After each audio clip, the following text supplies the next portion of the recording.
All right, welcome everybody. This is the Youngstown Computer Show. I am Joe Danier, owner of Youngstown Computer, and we get to do this here on Saturdays where we talk about things that are happening on tech. On Facebook, I promoted the show, really oversold it today, so I got to really live up to the expectations of, we kind of challenge the status quo. On this program where we get a lot of you out of your comfort zones. And once we do that, we give you the ability to have, a little bit of confidence to dabble in places that might not be, something that you did yesterday or the day before. Something might be all brand new to you. But that's sort of the intention, is that we give you that little nudge that might get you into territories that might have seemed foreign to you before listening to the program. We have a whole host of people that have listened to this program from the very beginning in its inception.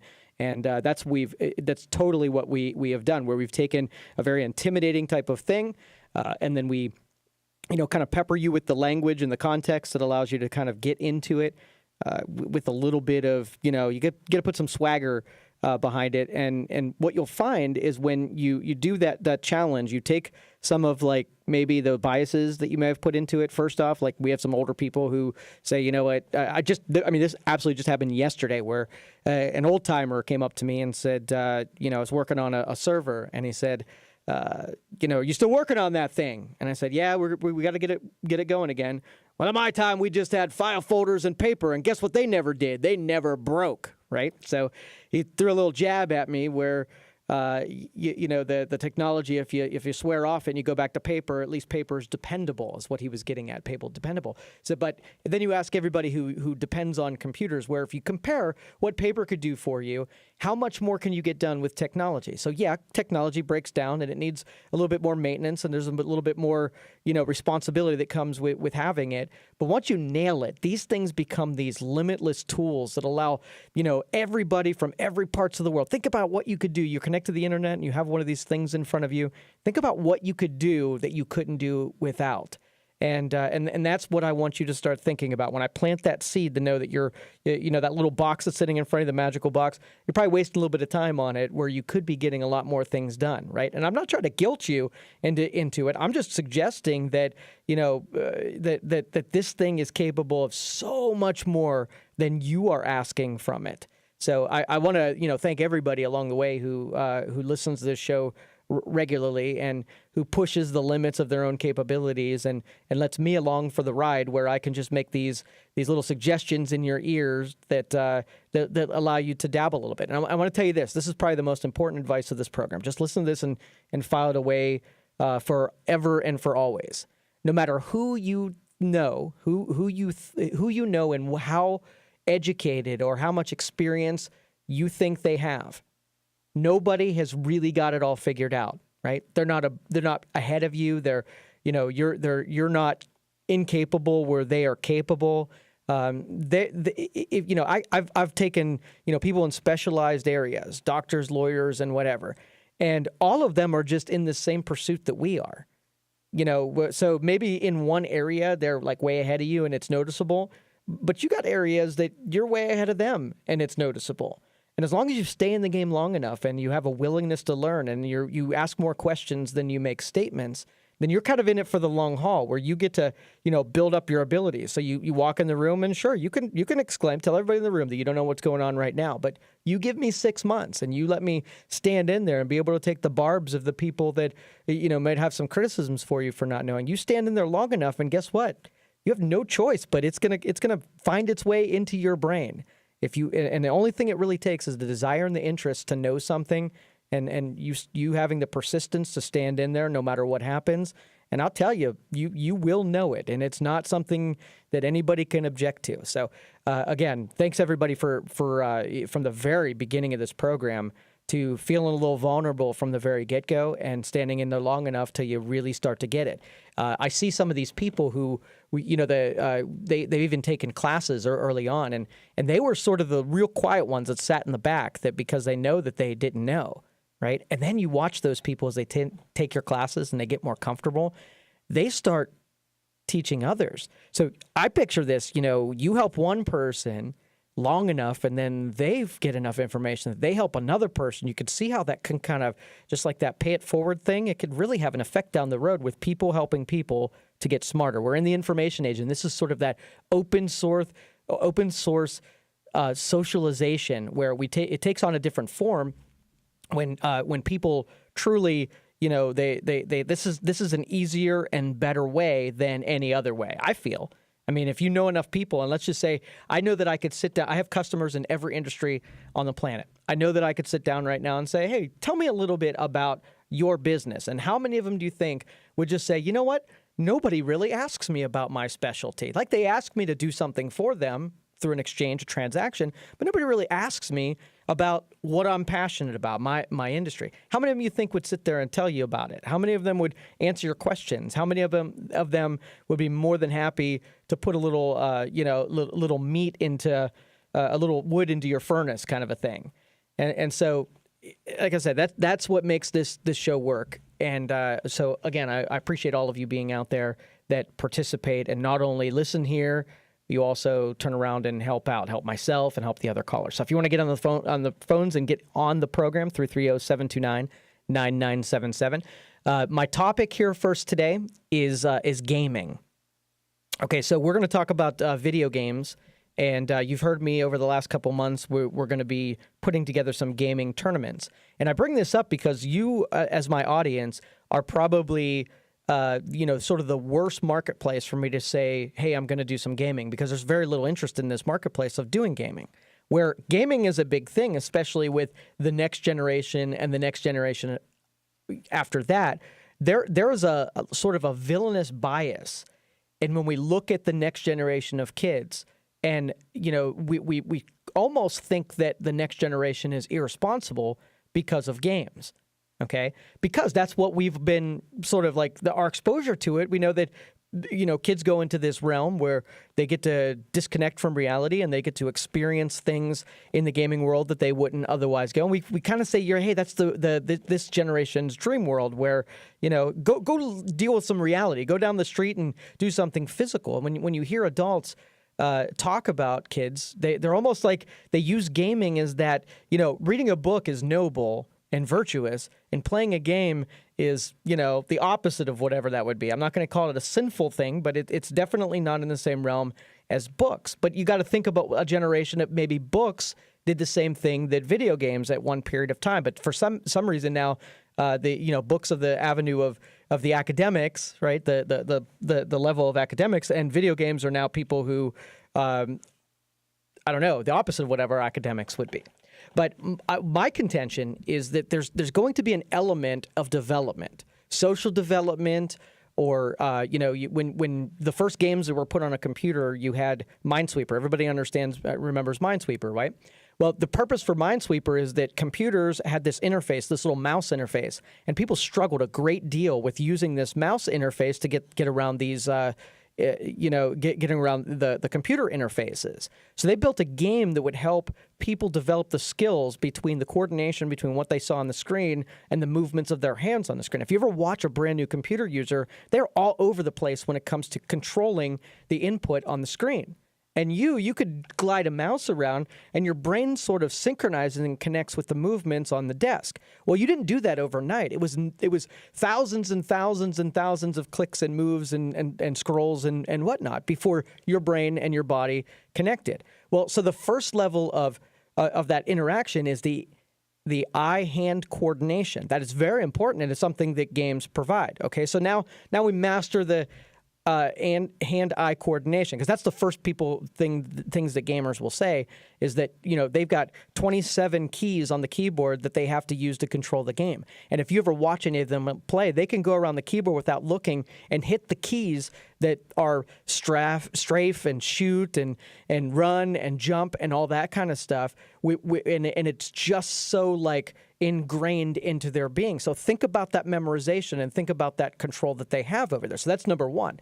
Number two, when it comes to gaming, early games that I would play, after you master the physical part, now you have sort of like a mental part where you can stimulate parts of your brain that you can't do with physical things, because you can't replicate physical things in board games and dice and cards and stuff like that. So now you can go a level deeper. Let's do some strategy, but let's have some dimension of thought through the strategy. So one of the first games that I really went after was SimCity. these simulation games where you got to do a thing that you would otherwise not ever to do. Like, what state of mind would you have to be if you're trying to distribute water to an entire community? Like, what would you have to be thinking about? Like, we know it's just pipes in the ground, but what about when there's things attached to it, like money and and natural disasters and population surges? You'd never get that when you're thinking about it, but the games force you into territories and make you think about things that otherwise you wouldn't have to. And that's, like I said, so the second part is after you get the whole controlling the things on the screen, then you got a little bit of the strategy and logic that the games are able to present to you. So that second level. All right, we got a phone call out there, so let's go ahead and take that. 330-729-9977. Let's take a call. Joe, you're on the Youngstown Computer Show. How can I help you? Good afternoon.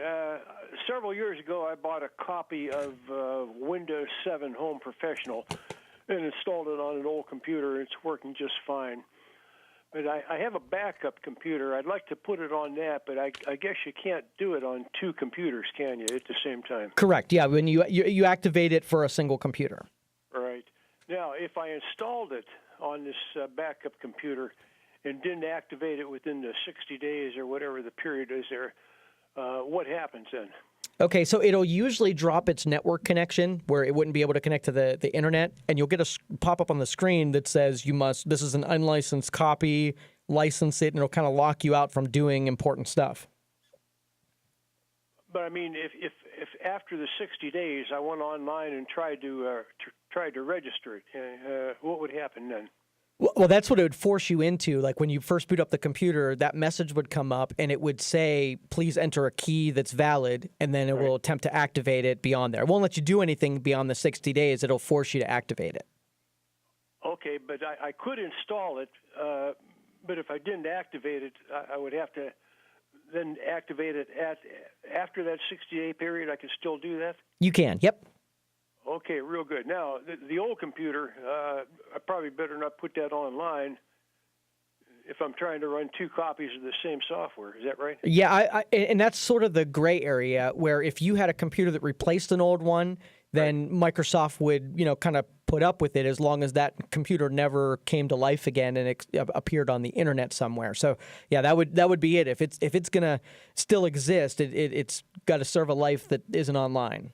Yeah, so I could go ahead and install that copy on the backup computer, and if I didn't activate it within that 60 days, I could still do it later, entering the code, right? That's it. Yeah. All right. Thanks, Joe. You're welcome. Thanks, Joe. Appreciate it. And that's sort of like proceed at your own risk, because you got to think of the way that there's a lot of people. When you don't follow the service guidelines or the licensing guidelines, you're in a territory that as long as you don't cause a problem, usually you can get beyond the radar. It's still not legit. If you have a computer, it's got to have its own license. And they don't even really want you to go from old computer and move your license to your new computer. It's possible to do it. I mean, I've talked to Microsoft people and said, hey, got a new computer.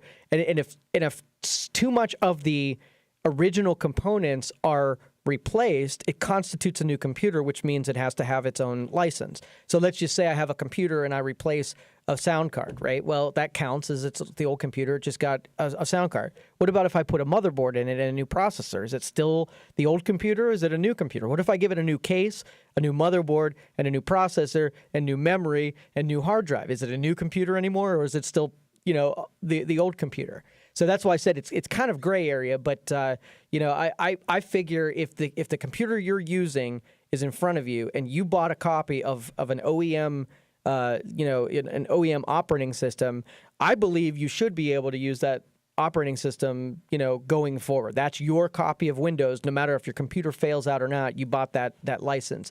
And theoretically, I bet you they would disagree a lot. But as long as you're not pirating, where you're not taking something and using on every one of your computers so that you don't have to buy licensing, that's what I would disagree with. I think that's the part that I would start objecting to and saying, hey, go get a copy of it. I mean, come on. These, and not that I feel bad for Microsoft, but you're making everything cost more when you're doing piracy. It just makes things go, because if that's the way that Adobe and early versions of Microsoft, so many people were doing the pirated versions that costs just went up for everybody else. I mean, do you think Office and should cost $250 per license? If they get it so that everybody's paying for it, I don't know, maybe the cost comes down. Maybe that's me just living in a pipe dream, though, that would reduce cost. But it can't make it cost any less, that's for sure. All right. We're going to take a break here. If you want to get on the lines, 330-729-9977. You can also text me all program long, 333-1570 is the text line. And it's more about gaming. I got some more articles to read about the psychologies behind gaming and the development behind gaming. So stay tuned. We'll get more back to that when we get back. You're listening to the Youngstown Computer Show on 570 WKBN. We'll be right back. All right, welcome back, everybody. This is the Youngstown Computer Show. I am Joe Danier, owner of Youngstown Computer. Text message came in. What's the easiest way to transfer an operating system from a hard drive to a solid state? Well, your best bet is if your operating system is in good condition, you're going to want to image your hard drive to the new one. So basically, it takes a snapshot of how the hard drive looks, and it just moves it to a new device. So when you plug the new device in, then it boots just like it always has. And so if you're going from mechanical to solid state, then everything just happens faster.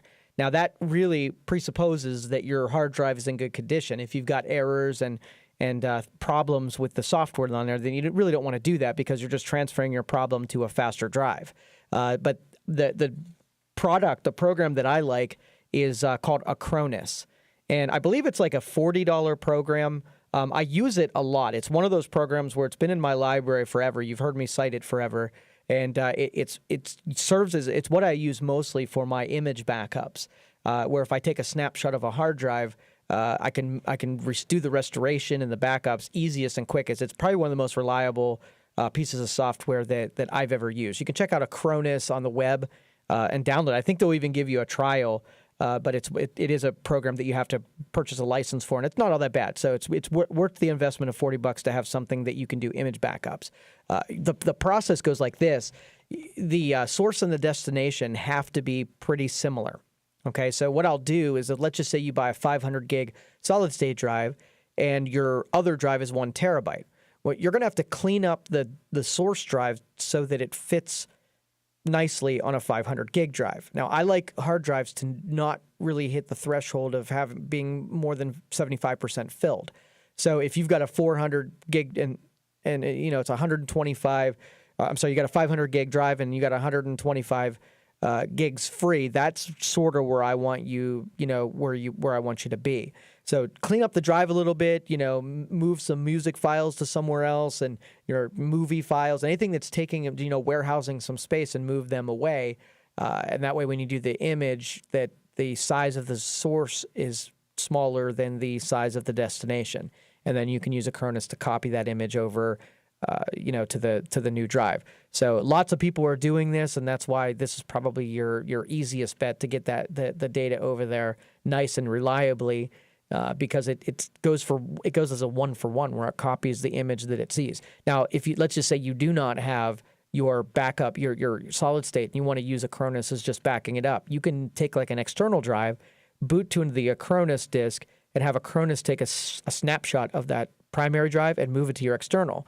Now, in the future, let's just say that your hard drive ducks out and it fails. You can put a new hard drive in there, go back to your external drive, and have Acronis take that image and drop it right on that new drive, and you're right back where you were when the snapshot was taken. So the data will all be there, the operating system will be there, the programs will be there. It'll look just like it does right now. So if you're at all interested in doing a system image that way, Windows Backup has its own, but this is a good snapshot system. It's just worked out. And any time that I've had a call on one of those Acronis images, it's always come through. So that is my go-to when it comes to imaging. So thanks for the text message. I appreciate it. And Jay, I see you out there, and Gail, I see you out there. Thanks for joining us over there on the stream. We're going to take a break, come back, take some more of your phone calls. You're listening to the Youngstown Computer Show on 570 WKBN. We'll be right back. Great meals, one great price. O'Charlie's.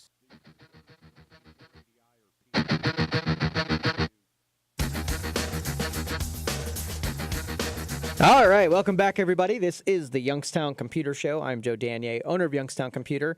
and this is the place where we get to talk about things that are happening in the tech world. We do our best. I mean, for years now, we've done our best to kind of get you into new territories and give you our input on anything that might be going on. So feel free, 330-729-9977, to give me a call here today, and we'll be more than happy to talk to you. And I just want to read you this. This was part of what we were talking about with gaming. This is actually from Psychology Today, an article, and they asked kids what they feel about how the world feels about their video game play. And this is a 9-year-old named Bo said, "I want to know why adults think video games are bad, because the adults around my neighborhood are annoying me by saying, read a book, no video games. Why can't they say it's time to play video games now? Why does Bo here feel like adults are so anti-video game?" So anyway, we'll talk more about that, but let's take some phone calls here. Let's go to Tom next. Tom, you're on the Youngstown Computer Show. How can I help you? Yeah, my wife had an older program called My Family Tree for genealogy, and I can't remember what version it was on. I got a new CD, but it's for an older 95 machine. I tried, installing it with the option to, run as 95 in my Vostro business laptop, and it wouldn't do it. Do I have to get actually a 95 machine that's still running to try and start that? Or because she found some files on her other laptop, that's why I'm asking. Yeah, and basically what you want to do is, if the operating systems of today are not compatible with the original program, you got two choices. You either have to find a copy of the same program that will work, or you have to emulate the software and how it natively would like to work. Sometimes you achieve it by putting Windows in a mode where it can sort of like you right-click on the shortcut and tell it to run as a 95 program. Sometimes you can get away with that. But I guess a different way of doing that would be to create some emulation where you can emulate a Windows 95 environment, like a VirtualBox or a VM workstation, something like that. And then it thinks it's in the world of Windows 95. The challenge is just being able to find software to be able to load into that virtual environment so that it will run properly. So if you can find, if you're ever garage sale and you can find a license that for Windows 95, you can take that sucker, find the software too, and reload it into virtualization, and then have that program resurrected. Yep. Oh, okay. Hey, one more thing. Sure. I have my network, my laptop and my desktop and my printers all tied together so I can share them. And I put stuff on a public documents under network. You there? Yeah, I'm here. Oh, sorry. Where does that public documents reside? Okay, so you're putting it on one computer and you'd like to pull it over the network? Well, no, I can see both. I can see the public folder on both computers. Okay. Because I have moved stuff back and forth sometimes. My question is, where is that public folder residing? Is it in the router? I mean, it's going to be on one of the two workstations. So basically what you can do is you can go into computer management and look at all of the shares, and then you can find how it's being shared. So if you go into, right-click on computer and go to computer management, there's a little heading for shares. You can see on which of the two machines are sharing that folder. Okay, so it is taking up hard drive space. It is, so correct. It says public. Yep. Okay, I got to find out which one it is. All right, thank you very much. You're welcome. Thanks for listening. Appreciate you being out there. Appreciate you calling. And for all of us who have home networks, you can take a portion of your of a hard drive on the network and dedicate it for make it shareable, so that it's discoverable by the other computers on your network. So if you put you have cloud space where you could put your documents out on Google, and then when all the computers are pointed at it can go fetch your stuff. But you can also do it on the local side. If you create a folder on one of the hard drives, you can right-click on that folder and go to Share. You can give it a name and open it up so that it's can be shared by everybody, and then people on the other part of the network. So how do you get there from the other computers? Well, the way that you get there, it's called a UNC path. And so the first part of a UNC path is first you direct it at the computer name that's hosting it. So let's just say the computer in your office, you call the name of the computer is Office. You might go in there and find your computer name is like some kind of random characters. It's easy to change that so that you can address that computer over the network. So if you have one that's hosting something, make the name pretty easy so you can get to its resources. So after you've named it something like Office, then you can go //office/ and then the resource name. So if you have we'll call it something simple like shared docs, right? So then the UNC path would look //office/shared docs. And then when you go there, you'll see all the shared documents. And even if you go //office, it'll go to a bunch of folders of everything that might be shared off of that computer. So that's kind of the quick version of how to do Windows sharing. With cloud, it's becoming less valuable because all of us have a preference now that our documents are wherever we are, not just at our home network. But sometimes it's necessary to dedicate some hard drive space to sharing off some movies or music and stuff like that, so all of your computers and devices can get to them. Okay, so again, and I do want to tell you this too: the gaming and what it provides. Some of the psychologists that were cited in this article, after they got some input from kids, say that should parents let their kids play violent games? Because as parents, we're all really crazy about the emulation. If kids go into a violent video game and they get desensitized to shooting everybody up, do we create kids that have no problem with going around society and when they get in a pinch shooting everybody up? Well, I'll tell you this, that if it's presented correctly, and most of the psychologists in this study agree that whereas you do not want to make all the games that they play violent, because if they have a propensity where all they want to do is kill things, then yeah, that's probably a problem. Make sure that their gameplay has, some fighting games, but some, puzzle games and some other kind of challenging. So separate it up. If there's a hunger for the violent, then that's not you're not helping a kid discover. You're pushing it into a vice, and you don't want vices to turn into addictions, and that's where you get into the problem. I don't think games in themselves present anything bad, but proper parenting goes into anything. Just like you would teach to drive a car, the car could become a violent weapon as well, just like a video game could. So if you go hands off and let them figure it out on their own, some kids are going to go down the path of destruction when it comes to handing the keys to a car, and same thing happens with the video game. So you don't want to make these things so that it's sort of like that. Creating a big wedge between you and your kids, where it becomes the boogeyman, no matter what you're talking about. And you don't want kids to feel bad about them playing video games and make them feel like morons if that's what their challenge is. I mean, you got to think of it. The world right now, video games is the social networks and the socializations that our kids get. For a video game to be for kids to go after a video game, you have to have the motivations of they have to have the strategy enough where they can start out bad and they can accelerate to getting different levels and they can have accomplishments. I mean, think about it. When you were a kid, you did the same thing, but in different ways. This is just all right, you start off bad and then you go to Pony League and then you go to a more advanced league and you develop skills and now you can be proud of something, right? They're participating the same way. They talk with their friends. So it's a way of doing something together with their friends. Where they go to school and some friends are talking about what they're doing and some friends are not, then you're creating those wedges between what they're not able to have in common with their peers. And so that's, like I said, the second thing. Proper parenting means that we pepper in and we have lots of conversations about what they're playing. I was really against Fortnite from the beginning. Okay, because these first-person shooters I thought were we have all of these strategy games. And first-person shooters, all they do is you go around killing people. And I hated the fact that that's what the strategy was. I mean, to end someone's life, I mean, you can't get more desensitizing when you look at somebody and you can shoot them and not feel bad about it, right? Well, how do you do that? Well, through repetition of shooting people and not feeling bad about it. So I figured, this Fortnite thing was not doing a service to us because it was just getting kids really comfortable with using a weapon, ending someone's life, and then, hey, you know what? The feeling is that the game makes it so that when you end a life, they just respawn. They're fine. So when you're having a conversation with your kids and saying, this is very important to know that what you're doing there is complete fantasy. Okay, people don't come back to life. They get injured and they die, right? If you kill them and shoot them with a real weapon and make a complete separation from that fantasy and what it is in the real life. So if you're capable of doing that and your kid is smart enough to be able to know that one is imaginary and one is real life, then, it can be a safe outlet. It could be a very aggressive, just like football's really aggressive.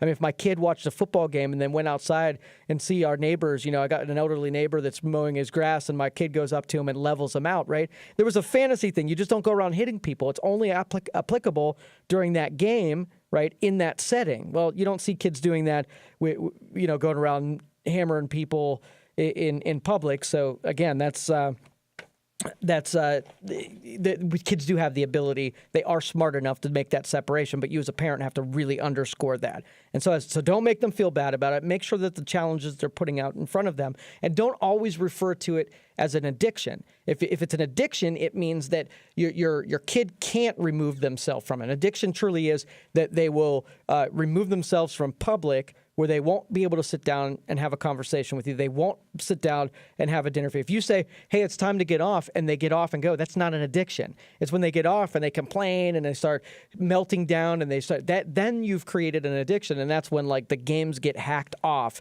right then, until they can handle having something, but also not having something and being able to participate in the real world without having that thing. So these were some objectives, and these were people that had some letters after their name that were on this side of the equation. You don't usually get that. Usually when it comes to doctors and psychologists, they are so anti-gaming and this kind of stuff. But this is sort of lending sort of a more delicate eye to it, knowing that it's not saying, hey, kids, you're not going to do this, is not going to make them want to do it any less. So doing it smarter is probably going to be our best objective as parents here. So let's not villainize the operation of gameplay. Let's just make it smarter, have it be more educated, hit it with more responsibility, and make it so that it's something that develops. I mean, I tell you, I played, my wife was so disappointed in me. I played Grand Theft Auto, which is basically a game where you're a thug and you go around robbing people and killing things, right? And you're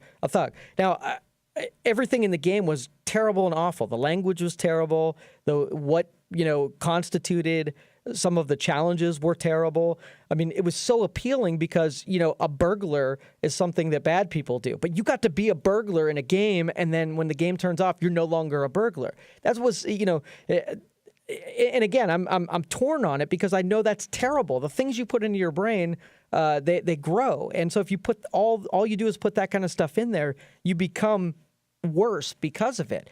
But the entertainment value of being able to role play, you see the next generation are really into that whole deal, where as long as they can come in and out of it and do it healthily, then I say, give them what they can handle. So if your kid can't get away with driving a skateboard, then don't give them a skateboard. But if they have the responsibility for a skateboard and a bike, and then a moped, then a motorcycle, then a compact car, all the way up to a performance car, if they can handle it and not be unhealthy about it, then I don't see the damage that can be done there. So I figured I'd bring that up. That's kind of interesting. So let's take a phone call real quick. 330-729-9977. You're on the Youngstown Computer Show. How can I help you? Hello, Joe. Yes. Hey, I just wanted to give you a call. Listen, I've actually been to you, and you've taken care of my issues with the computer several times, so really appreciate that. And I just want to say that I am not, I totally do not agree. We're at odds with your thoughts or your idea of the video games. I am not. We're going to have to differ on that. I totally could not disagree more. Yeah, share with me. I'd like to hear your perspective. Well, my perspective is I think you're being a little bit personally, and it's not, it's no personal offense to you because you're a great guy, but I just think you're being a little bit naive personally. And the analogies that you make between a video game and playing sports or teaching your kids the difference between good and bad. I don't see that, and I don't think it's realistic. So, and you had said yourself, and I totally agree with that teaching some people that what's fantasy and what's reality. Well, let's face it. I mean, a parent can't be on totally know their child's mind. It's just impossible, and the facts have shown that. And I think statistics have shown themselves, and also the repercussions of video games. I don't think that you can diminish what's happened, with some of these people that have been noted violent, and actually some of these school shootings that were noted gamers. So I don't think that you can just diminish that and say it's something that if we give our kids guns and we tell them, hey, you got to be careful, this can kill. There's certain things that the reality is it's just not good. And also, Joe, even if they understood this is reality, even if you went that far, and I'm not saying there's not any kids, but is it really good for them to have exposure to that? I don't think that constitutes that it is. But even if there are the handful, and I think it's the smaller ones that realize that, even if they did, you mentioned it's come out that actually the American Health Association, the AMA, medical people have said that they've listed gaming as a disease because it is an addiction. So you and I will never agree on that. And I will say, Joe, respectively, I could never share your viewpoint. Okay. Well, I appreciate the phone call. I really appreciate you chiming in. Okay. All right. All right, sir. Thank you so much. Appreciate it. And I'm toying with this, and I can't say that this is part of my philosophy because, like I said, up until a couple of months ago, I was terribly against it in all of its forms. But if you're not going to stop it, if the world is going to do this, and you're going to dabble it as a parent, don't you have to sort of put something in the toolbox that at least fields it, it mitigates it, it gives it a level of sort of structure. So if you're not going to stop, if that's what's going to happen and that is the world, don't you want to have that part of whatever education to be able to handle heavy and hard things versus just assuming that they're not going to be hard and you can fight the exposure to it. Anyway, I really appreciate your phone call, and I'm glad that we could disagree on that level. It's not that I disagree. I'm totally more with him than I am with me at this time, if that's even possible. Anyway, we're going to take a break, come back, take some more of your phone calls, 330-729-9977. You can also text me, 333-1570. You're listening to the Youngstown Computer Show on 570 WKBN. We'll be right back. All right, welcome back, everybody. This is the Youngstown Computer Show. I am Joe Danier, owner of Youngstown Computer, and we get to talk about things in tech. Open the phone lines up to you, give you a chance to chime in, ask questions, participate in the program all show long. We also have text messaging here, but if you want to get on the lines, 330-729-9977 is the phone number.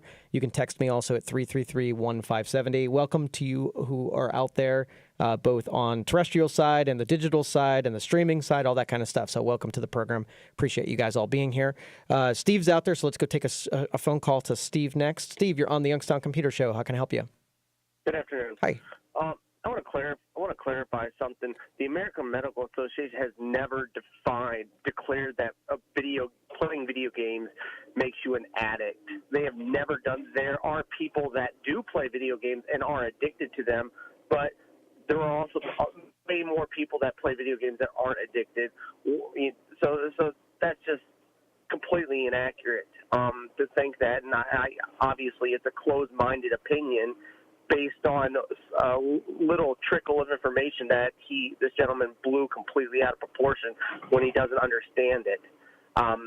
Now, and this comes from somebody, I'm not a big video gamer. I played a little bit when I was younger. I was more of an athlete, but I worked out so much as an athlete that when I was done at the end of the day, I was physically exhausted. So I did play, a couple hours of video games at the end of the day because obviously I was too tired to do anything else.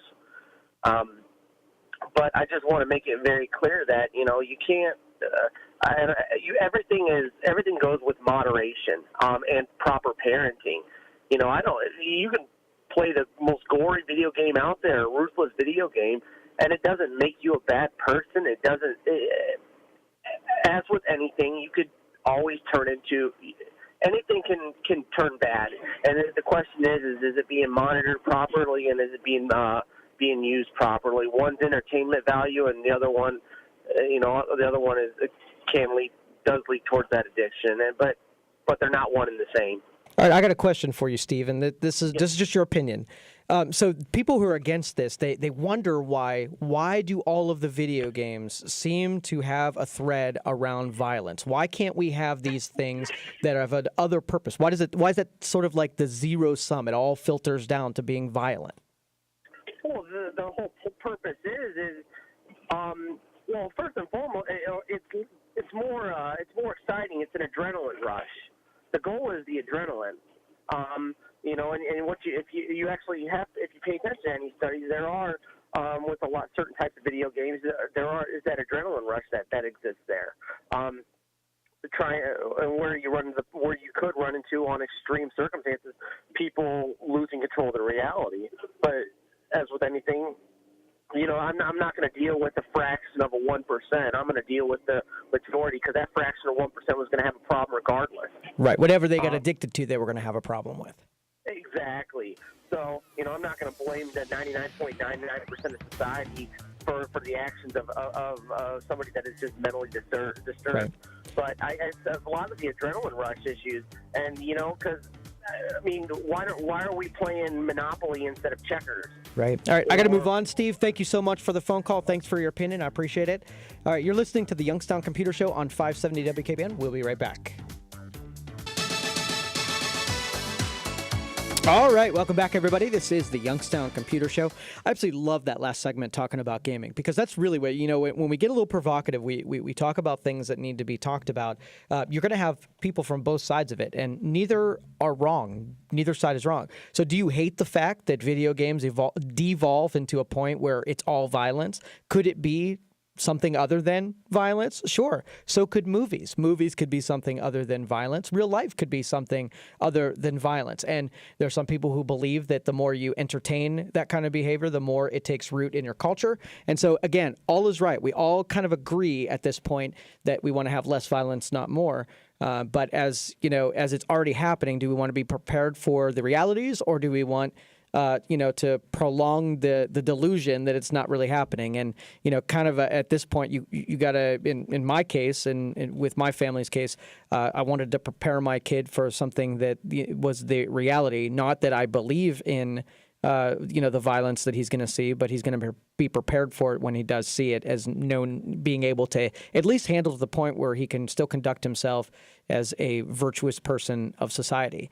Good afternoon, Joe. As far as video games go, there are some kids that should not be playing those games. I had a nephew that played those games constantly, and in his mind, that was the real world.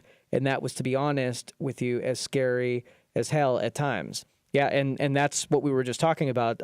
Anything that any experience-wise, parents' job, their objective is to give a kid something that they can handle. As kids, I remember one of my best friends was given, we're probably 7 years old, and his parents would give him fireworks, right? My parents would not give me fireworks, right? Because they were dangerous, and you probably shouldn't have fireworks. So it's probably frowned upon, where this kid up the street always had fireworks, jumping jacks and firecrackers and bottle rockets and whatever. And, we burnt ourselves a whole lot, and he had that exposure to me. And somebody, like I said, people would argue that was not something that should have been done. And we figured out a way to not die because of it. And looking back on it, there was something so appealing about doing something that was just out of the realm of what was accepted, that rebellious spirit in youth. And that's why we end up at violence, because that's, it seems like it's a little risky. And if you can experience risky stuff, but have it be safe where you don't affect other people, that is the best of all worlds, because we all delve there. As adults, maybe we don't. But again, this was all about sparking a conversation so that, we could at least talk about it intelligently and not be so hastily villainizing things that, are still going to exist after we think that they shouldn't. So anyway, that was the whole point and purpose. A couple more topics I want to get to in this hour. So I talk about artificial intelligence a whole lot, and I do my best to kind of explain it to everyone to know what it's, what's happening and why it's happening and how it works.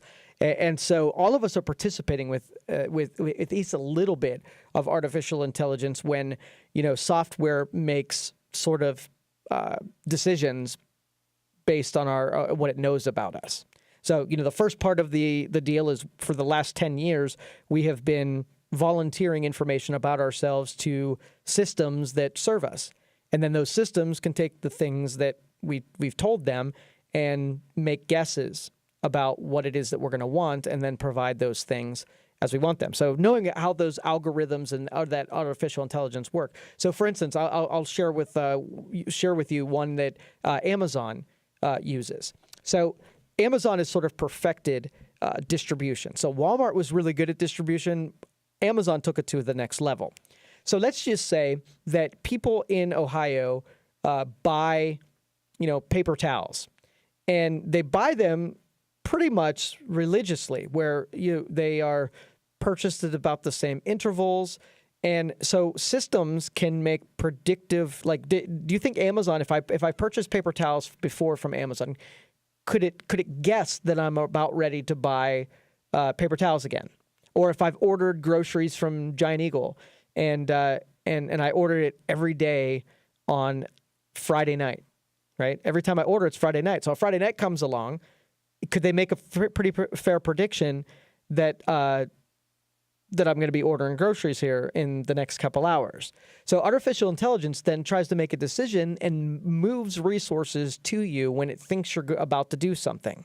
Okay, so it might not make the decision for you, but at least moves resources close to you. So if you order paper towels, you might not order paper towels, but they moved paper towels closest to your distribution facility, all right, the one that ships to you, so that your paper towels get there super quick. Now, if you don't buy paper towels, then it just sits in the distribution folder, location until you do buy paper towels. But that's lending the thought process and how algorithms are doing their best to serve you. The problem with that, the good side about it is when it's there to serve you, it can make pretty good guesses on how to serve you better. But most of the privacy advocates that are against giving up and volunteering this information eventually may start misserving you. And what are you going to be able to do about it? So how do you, let's just say that you want to reset the artificial intelligence and what it knows about you. So like on your iPhone. So from the beginning, when you first got your iPhone, it has a thing called predictive text. It has a dictionary of things you're most likely to use. Now, what's going on there is you start texting and typing things out, you'll see that the words change at the bottom. It's making a prediction about what you're going to type based on the words that are appearing before it, the words that, the letters that you've already typed, and it's analyzing things that you've done in the past. So if you take a kid named Kevin that you text every Friday night and you say you want to do something, the first word that you're going to type is want, because you've said want every time that you typed to Kevin. So your predictive text, even as you're moving your fingers of the phone, there's a 90% chance that the W is going to come up. So you know what's happening on that little interface? All of the keys to you look like they're the same size, but they're not. The keys are actually different sizes based on your percentage chance of hitting one of them. So the W might be 5 pixels bigger than whatever letter is next to the W. Okay, so that predictive text are making all of these mathematical calculations and trying to deliver you a button that's just a hair bigger than the other buttons around it, because you're more likely to want that button than the others. Okay, so how do you reset that? Well, you have to take the information away from the computer. So if I go into settings and I find keyboard layout and I hit erase keyboard, right? Erase the dictionary. Right? Erase it. I'm going to set it up from scratch. Do you know how much you will hate your phone when you get rid of all of the history? Because now you have keys that are of equal size. You have words that it doesn't know which words you use. It has to basically take the general John Smith dictionary profile of words that you use until it learns the kind of vocabulary that you're typically using around other people. It can't put some words ahead of other words, so it puts all words. It's terribly dumb when it comes to assisting you. So you're used to how it's over time evolved to be very helpful. When it then goes to not being helpful, you're like, well, I'll never do that again, right? But there has to be ways to reset those algorithms and that AI. So if I go to the radio station every Saturday and do a radio show, and so when I get in the car on Saturday right about this time, and it plops directions to the radio station in my GPS, and it's right most of the time, what if I don't want it to assume that anymore? What if my secret girlfriend that lives in another city that I go there regularly, I sneak away from my family and go to see my next girlfriend, and I don't want her address to come up. Debbie's going to kill me when I get home from that example. Sorry, hon. Anyway, so when I get in the car, what if it makes that suggestion when she's sitting in the car and outs me for doing that? I'm going to, then most of you out there are going to say, well, be faithful and you don't have to worry about that. And the other people are like, wait a minute, I should be able to do stuff and not have my technology tell on me. So that's, spending some time here thinking about how to, either reset or not give your information up in the first place, not submit and be so willing to give these companies, all of your information so that they can make those decisions. I think that ship has sailed a little bit. I think that regardless, we've given up so much already. I don't think it's time that we can even look back. Let's see. Make sure I said everything about that. Oh, Twitter was the other thing I wanted to talk about. So as we give these companies like Amazon and like Apple and like Twitter and like Facebook, all of these companies that we may or may not, have views, have views that line up with, maybe we disagree with them about what certain things are, but we're enabling these companies to sort of make decisions on our behalf, even if they decide that they don't have the same principles that we do or our belief systems that we do.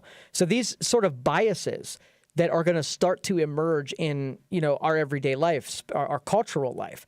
So if let's just say you get your news and information from a source like Facebook or like Twitter, what if either one of those decide that there's a segment of news that you shouldn't have access to, right? That's against their beliefs and they don't feel that it should get to you. So you have a bunch of one segment and then you have nothing in a different segment. So to you don't know that it's being hidden from you, but that's what it's have. So that's a great deal of control when it comes to content. We've sort of forged this country out of, even if somebody we don't agree with what they say, if they're ignorant and they say terrible things, we want to hear it all and let us decide whether or not we want to hear it or not, and let us close the door. But we've sort of outsourced those decisions to other people to make those decisions on our behalf. I sort of don't want to do that because you and I might agree now, what in the future we don't agree, and I decide that I want to be shown stuff that you've long decided that I don't need to see. And so with our digital life, we're giving a great deal of that power to other companies to make that a decision, and it becomes a scary place. I was listening to an interview on Joe Rogan. He had the CEO of Twitter on, and they were specifically talking about the biases, the liberal biases that they have, in sort of like most of the people that are in that organization are liberal. So they spend a great deal of time trying to balance out their natural liberal biases so it doesn't reflect in the product that they present to the people, right? So, but that's impossible. That's an impossible, possibility. There's no way that if you have biases that you're going to be able to be objective as long as the majority of people within an organization have those biases. They come through in your product all the time. Even if you try to counter them, they're your immediate decision, right? So if you were to take things like our political system, and you put an equal number of people on both sides of the deal, what ends up happening? Gridlock. You have people who can't decide, people who've got their team staked out, and then you have an impasse, right? A natural impasse, where if you have a company and you put like-minded people in a room that all believe the same thing, it's easy to get a lot of stuff done, right? Because, we'll use Twitter in that example. You're not having infighting saying, hey, there's a white supremacist hate group that decides to get on Twitter and say stuff. Well, if you think a principle is that you shouldn't have hate speak on Twitter versus somebody who says, hey, even if it's hate speak, it's still speech. All free speech should be, allowed on Twitter. Which one of those from a philosophical view do you want to win?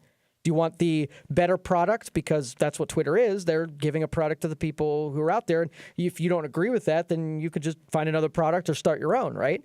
But Twitter, when they get in the position where they have people, a majority of people, there can't be like a Twitter 2 that starts up and become a different flavor of Twitter. Twitter has a lock on that. They developed that. They made that, right? It's going to be really hard to get a different version to compete against that.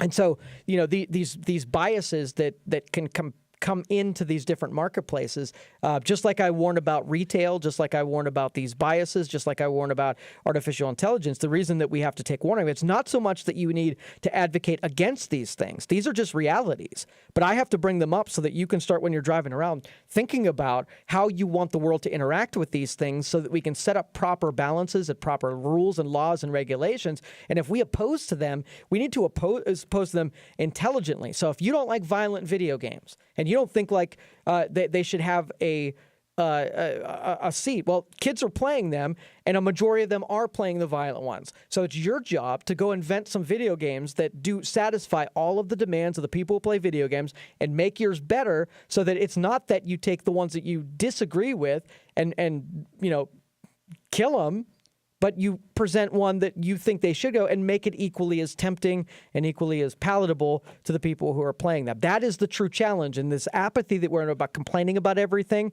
that's our problem, is we want somebody else to change it. And I think if it's a better view, if you don't like violent game, go invent a game that is awesome to play, that doesn't include violence, and rip those people away from the violent games, and they will come trudging over to you to play your new game. That's the ultimate challenge. If it's marketable, then there's a bunch of people out there that are in the position to be able to do it. We just have to vocalize that if somebody starts doing that, I'm going to jump on board. I'm going to be an advocate. I'm going to support you, and we'll see how it goes. But anyway, so that's just my 2 cents on that. The next topic that we're going to have here in the next segment is this motive of cooperation that I've been putting out there. I've sort of hit the marketplace on my vision board. I put the word cooperation, and you're going to see every one of my moves is trying to get people would otherwise disagree in every element, trying to get people together to work on things, and not just in a way that transactionally work together. I'm talking about even when it transactionally doesn't work out, that we still have sort of this principle of we need to work with other people, and we need to connect with other people, and we need to look out for other people, and we have to have consideration for other people. That's my real motive, and we'll talk about that a little bit in the next segment. But if you want to get on the line, 330-729-9977, or you can text me at 333-1570. You're listening to the Youngstown Computer Show on 570 WKBN. We'll be right back. All right, welcome back, everybody. This is the Youngstown Computer Show. We're talking about things that are happening in the tech industry, also with gaming. Taking your phone calls all show long, so if you have something you want to contribute, feel free, 330-729-9977. Let's go to Ray. Ray, you're on the Youngstown Computer Show. How can I help you? Yeah, I was wondering if there's any way you can stop pop-up ads. Yeah, I mean, now there's some ads that are built into the websites that you're visiting. So the best way to stop those, you can download an application that mounts onto your browser, and I think Advanced Pop-Up Blocker is one of them. The browser has some pop-up blocking, so you can turn that on in Internet Explorer, Firefox, and Chrome. And then we use a Advanced Pop-Up Blocker that will do all of them. Now, I warn against some of pop-up blockers because it masks that as a symptom. If you're getting pop-ups when the site's not creating them, that you might be infected with something. So before you do that, I would probably take a Malwarebytes or an antivirus, run that, make sure everything's clean first, and then put some kind of pop-up blocker on the browser. Yeah, because I have on the bottom right side of the screen, I keep getting small block-ups, and there'll be like 5 or 6 of them come. And I keep getting rid of them, and one will follow the other one. Yeah, you're probably infected with something. I would probably get the browser to be cleaned up first before I did the pop-up blocking. So go to Malwarebytes, search for malwarebytes.org, download their trial version of Malware Cleaner, and then run that sucker a couple times through and see if you can get the system cleaned up. Okay, malwarebytes.com. I think it's .org. Malwarebytes.org. .org. Yeah, MAL. Thank you very much. You're very welcome. Thanks, Ray. Appreciate it. Another thing that you can do on top of that is you can actually reset the browsers. So what happens is, just like we're putting the Advanced Pop-Up Blocker on there, other software attaches itself just the same that it does. And you can actually go into the settings on the browser and reset it so it disconnects all of those all of those little segments. So the first thing I'll do is I'll go into Control Panel, uninstall anything that I don't recognize from the list. Sometimes the programs will install locally on the computer. Then I'll go through the browser settings and look for extensions or add-ons and get rid of any that I don't recognize. And then I'll run Malwarebytes. Those 3 steps should probably most of the times get rid of it. If it's something that's persistent after that, you might have a deeper infection, and you might have to get it cleaned up professionally by a computer company or whatnot. Text message. Hello, Joe. Love the show. I'm a person who works as a gunsmith, and I take the safety of firearms with children very seriously. I've even developed a new tech mechanical containment that keeps electronic tabs on my firearms and reports their safekeeping or any tampering with to gain access to them. I have 2 boys, and they both do Fortnite pretty regularly. Although all points made in the games are relevant and worth considering, they are only the guidelines for which by which you parent and steer in them. Prioritizing and diminishing its importance as it relates to real life all the time is needed in these days. We are constantly taught to put it down, and what is as fantasy and not anywhere near as crucial as your grades, family interaction. I'm having trouble reading this. Sorry, it's kind of small.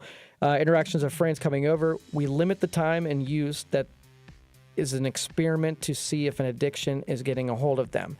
So, yeah, I agree. And we'll take a break. I'll come back. We're going to add much more to this topic, I'm sure. 330-729-9977, or you can text me at 333-1570. You're listening to the Youngstown Computer Show on 570 WKBN. We'll be right back. All right, welcome back, everybody. This is the Youngstown Computer Show. I'm Joe Danier, owner of Youngstown Computer. I have a video game tournament coming up, Super Mario Brothers, back from, it's got to be the 90s when Super Mario came out. Going to have a little competition and tournament. This is going to be our inaugural one. We set up a little cage that has TVs on the outside of it, and we have the game consoles connected to each one of the TVs. We're going to invite a bunch of people down. Tickets starting today are $10 a piece. And for the next week or so, there'll be 10. They go up to 15 the following week. So if you're going to get signed up for this thing, do it shortly. It's basically double elimination. And so you play the game for 10 minutes. And when you're going to be matched up with a person, you have to beat them.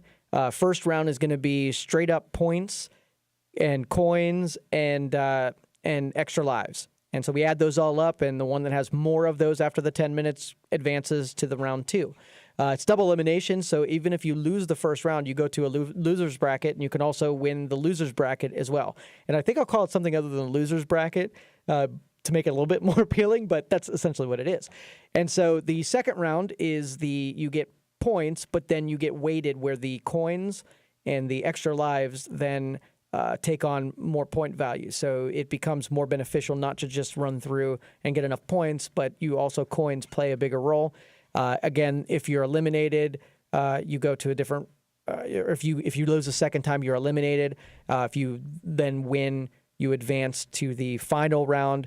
And this one where it is really weighted against points and more for coins and extra lives. So 3 different rounds, 3 entirely different games. When you get to the third round and points are meaningless, but the extra lives and coins are, those of you who worked their way through and know the game very well, then you know where to find all of the things that are most useful, like coins and extra lives, and you can go around the board trying to find those things. But it's going to be interesting. Going to pay out $100 to win the brackets. We have signups already going right now. We're filling in the brackets depending on. We're going to only invite people into the windows so that we can get everybody through. So we've started with I believe the 1 o'clock hour, and as we get people signed up, we're going to move earlier in the day until we've got it all scheduled out. It all depends on how many people register. So go over to our Facebook page. Or you can call our office. You can always call 330-259-7278. Leave word that you'd like to get entered into it, and then they'll take your credit card number and get you signed up with your name. It's $10 an entry. And then, like I said, next week it's going to go up to 15 for the final week before the registrations. The tournament is actually the last Saturday in March. I believe it's March 30th. And it will be an all-day event. If we get a lot of players, it'll start early in the morning, and by the evening it'll be done. But start honing your Super Mario Brothers skills. My son and I played the other day, and it was amazing of how those things from your memory come back. Where I some of the stuff where I knew it was hidden, like hidden blocks and hidden extra lives, my brain still knew it was there. You could have asked me before I started playing the game where that was at, but once I started playing the game, my brain just like threw the information back at me. So it was pretty amazing. And I had a 9-year-old son who was very excited to play Super Mario Brothers. So, it's little terrible graphics and way different than the games that you play today. And he found a lot of enjoyment playing along Dad with Super Mario Brothers. So it was kind of cool. So I hope you will plan on joining us. Send me an email, joe@youngstowncomputer.com, if you'd like more information on signing up, and I'll get Carla in touch with you. Otherwise, you can head over to Eventbrite, look for Super Mario Tournament, go over to Facebook, look for the event on Facebook, and you can sign up there. Or just contact our office, and you can get signed up there through 330-259-7278. Okay, text message. Years ago, I read the first-person shooter games are the easiest to develop. The sports games are the most difficult. And the way that I understood it with first-person shooters is that they created an engine that most of the first-person shooters use. And so once you get good at developing one, then you just reskin the engine and the rest of the game. So let's just say that the mathematics for a headshot or a grenade blast or whatever it stays pretty universal. So it's cheaper because most of the work is done, and then so you buy the engine and then you just create the game that built on top of the engine versus a sports game where I don't know. You would think it would be pretty similar because it's the same concept. If you have a football game, you have catching, you have kicking, you have receiving, you have running, and whatever. It's just a matter of adding, the formulas for the different players and the different aspects. So I don't know. It might be the same. But anyway, I agree with you. I've heard the same thing that they do reuse a lot of that technology, and so first-person shooters might not be where the market is headed, but the producers of the games can make more profits on the games because the games are easier to produce. Good afternoon. I like the debate, different topics on Facebook, and I've noticed Facebook blocks me from getting notified when people respond or tag me in the responses. In fact, I can even see my name in some responses written under the replies section of the post. When I click on the post itself, the responses are hidden from me. In fact, people sometimes screenshot the replies so I can respond. Keep in mind, I'm not cursing or insulting people. What are your thoughts on being able to see those hidden comments? Okay, for two reasons here. Sometimes you get stuck in this loop of a security preferences on people's posts will only include certain segments. So I can take a post and say that I only want my friends to be able to see this. And even if I cite you, you won't be able to see it because you're not my security preferences on my post don't allow it. And I could take anybody from a post and block them from a conversation no matter what if I was the originator of the post.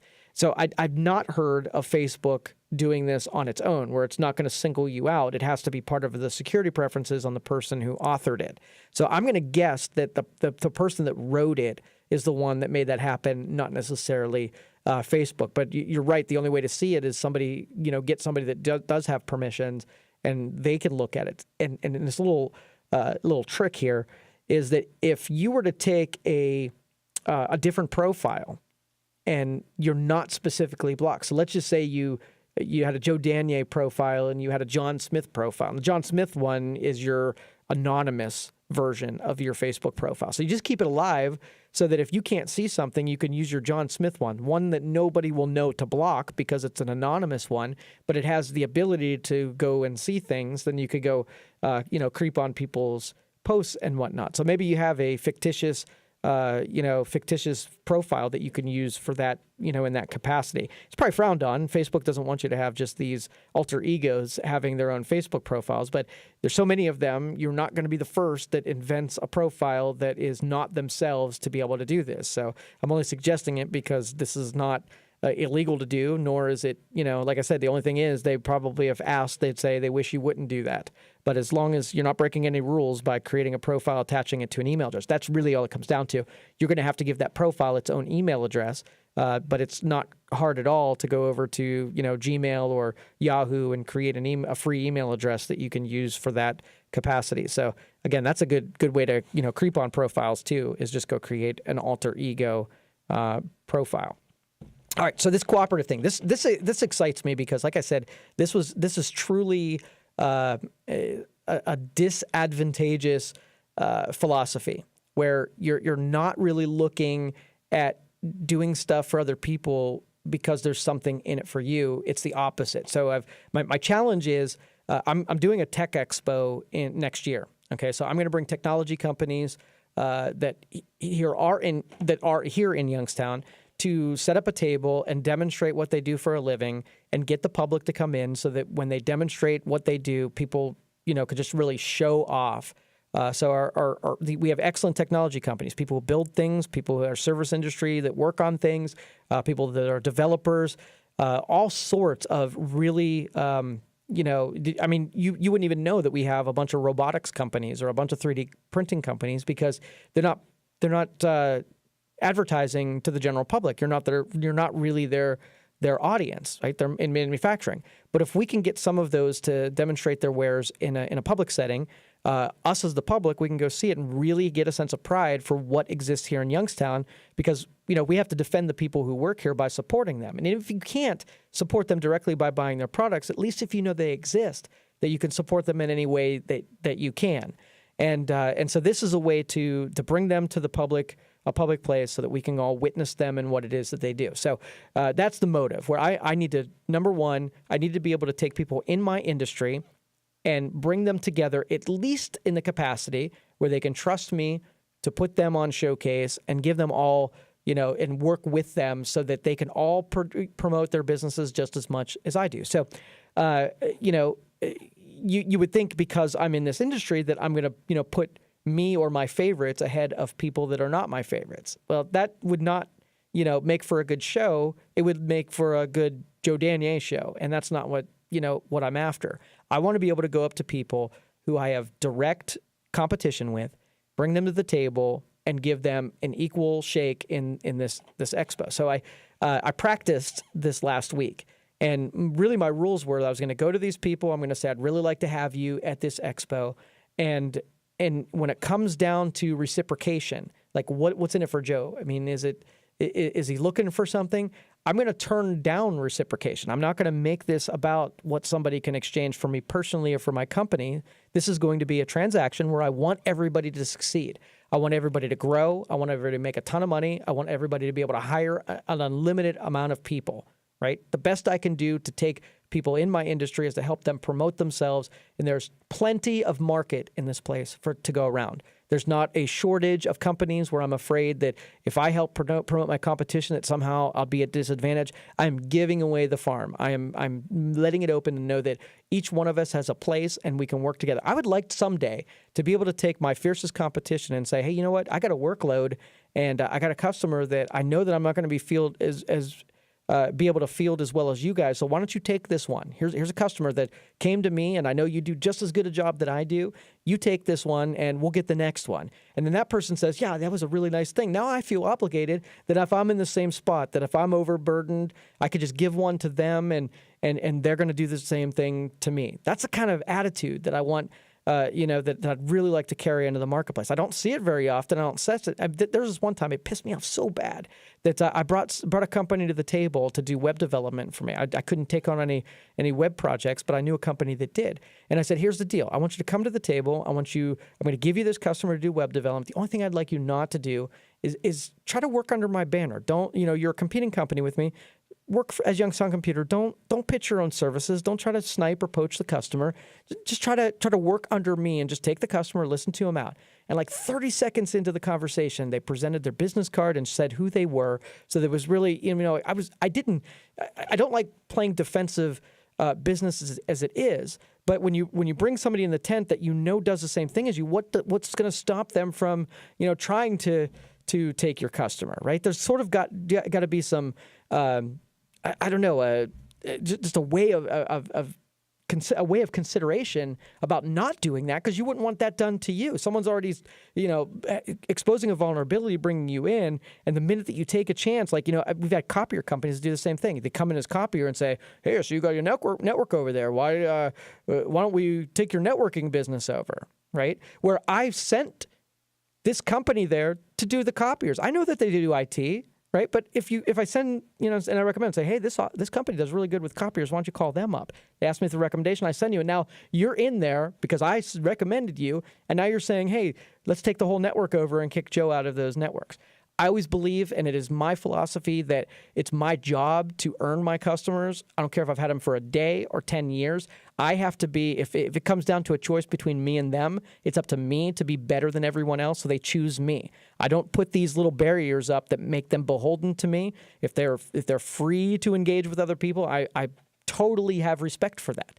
Okay, that puts the pressure on me to perform. In fact, I picture sometimes my worst enemies in some of my networks, and I have to always be at my best because I know that they're just they're going to be at their best when they're trying to land a new contract. But anyway, long story short, that I'd really like to have at least my industry that is very brutal and very competitive at the level where I could start bringing some people in and doing some cooperation between it. Because if I'm going to do this tech expo, I got to want every one of them to do well when they show up. I want every one of them to get more customers than they can handle. I want all of them to be respected and have a higher standard, and all trying to achieve the same thing. Running into the marketplace, using our expertise to be able to enable other people and help everybody around. That's what I want at the end of this tech expo.